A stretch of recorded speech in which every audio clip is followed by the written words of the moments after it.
Want to create a clean, natural-looking hair stroke pattern like this? Let me show you exactly how I did it, step by step. This is universal pattern that works for almost every brow shape. Stay with me.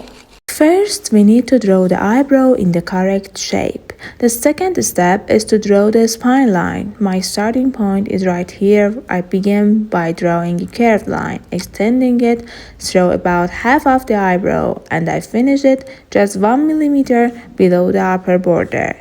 My spine line is mid-spine. There are two important points to remember about the spine line. First, always draw the spine line in a curved form. Avoid using a straight line, it won't lead to beautiful results.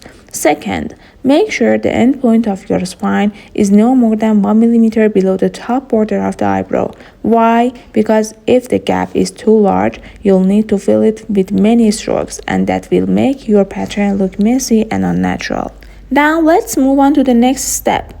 Do not press your pencil onto the paper. When drawing strokes, your hand should be light and gentle. Imagine how a plane lands on the ground, soft, smooth, and controlled. That's exactly how your stroke should start. Place your pencil down softly and then gently drag it upward. For the head stroke, I usually draw them in pairs. The first stroke is completely straight. For the second stroke, I find the midpoint of the first stroke and then go just slightly lower than that. That's where the second stroke begins. I draw the second stroke straight upward, and at the very end, I add a slight curve. The next strokes follow the same pattern, but there is an important point to keep in mind. Each new stroke should be slightly longer and a bit more tilted toward the spine line, so the first stroke should be the most upright.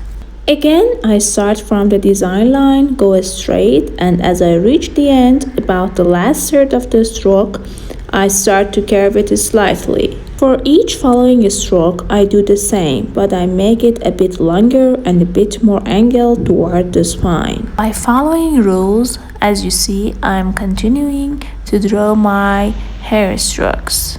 When you know exactly what you are doing, every stroke becomes intentional, and that changes everything. Now comes a very important part.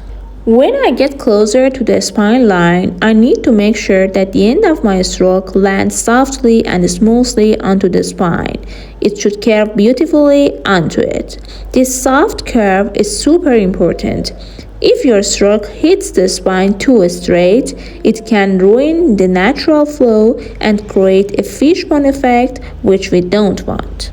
So as you can see, I continue with the same method. I start straight, curve slightly at the end, and let it gently rest along the spine line. After finishing this part, we move on to the next part of the structure.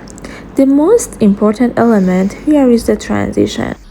The transition is actually very simple. You don't need to draw T1, T2, or T3 shapes. All you need is a single curved stroke that looks like a tiny bridge. So how do we place this inside the brow?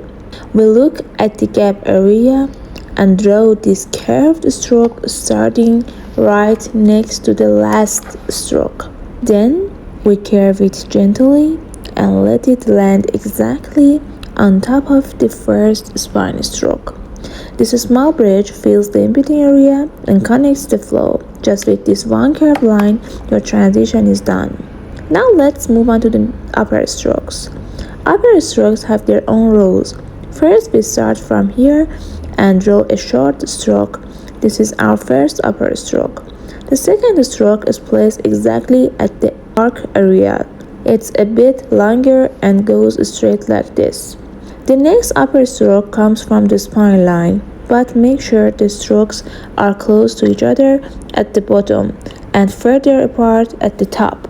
They follow out of this previous stroke and gradually separates at the top. The longest upper stroke should always be the one at the arc. The shape needs to rise towards the arc, not randomly. Now we move to the secondary strokes. The same rules apply here, except that the secondary stroke starts a little above the guideline, not right on it. each secondary stroke is placed between two main strokes, starting a bit lower and carrying the same way as the skeleton strokes. Important: all secondary strokes should be aligned, starting from the same horizontal level, not too high or too low.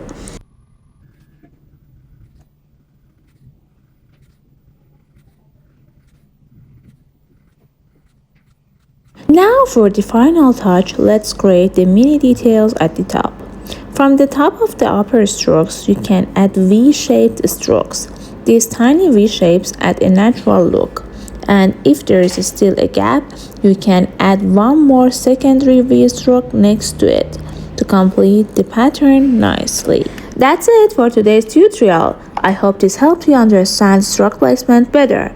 If you enjoyed this video, don't forget to like and subscribe so you won't miss the next lessons. Thanks for watching, and as always, practice with love.